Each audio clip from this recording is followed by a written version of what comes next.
Bili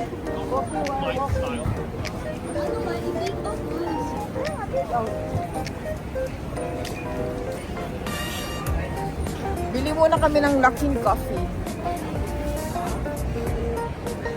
Para itong Starbucks ng ano no, China. Luckin Coffee everywhere in China.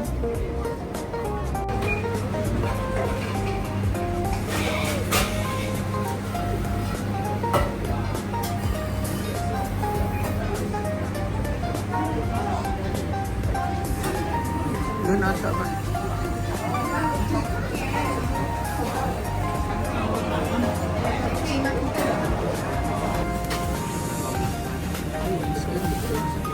Scan it, Tash.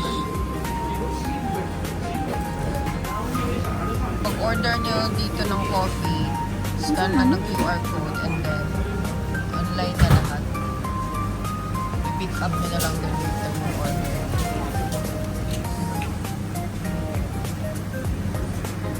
Ayan, nag-pay na kami. So, wait na lang kami ng coffee. Punta tayo dito.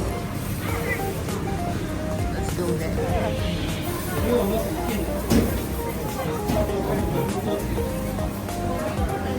Ayan, mga coffee na.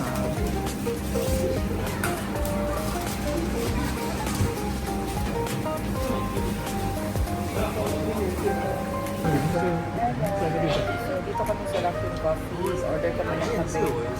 So, Luckin Coffee para sa Starbucks ng China. So, ang pag-order mo, gamit ang QR code, doon na rin ang payment mo. Then, may number na i-generate kung gamit yung video yung order mo. So far, masarap naman yung kape nila. Yung in-order ko ng kape is worth 130 pesos. Try natin mamaya yung kape nila.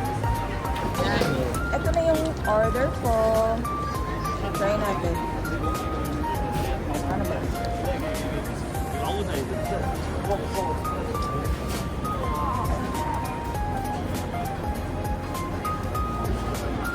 Anong ano to? Anong kape to?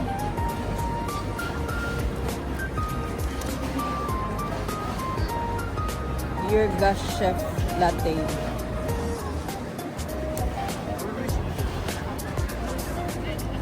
Sabi pa nga ng mga kaedad ko, masarap siya kasi hindi matamis.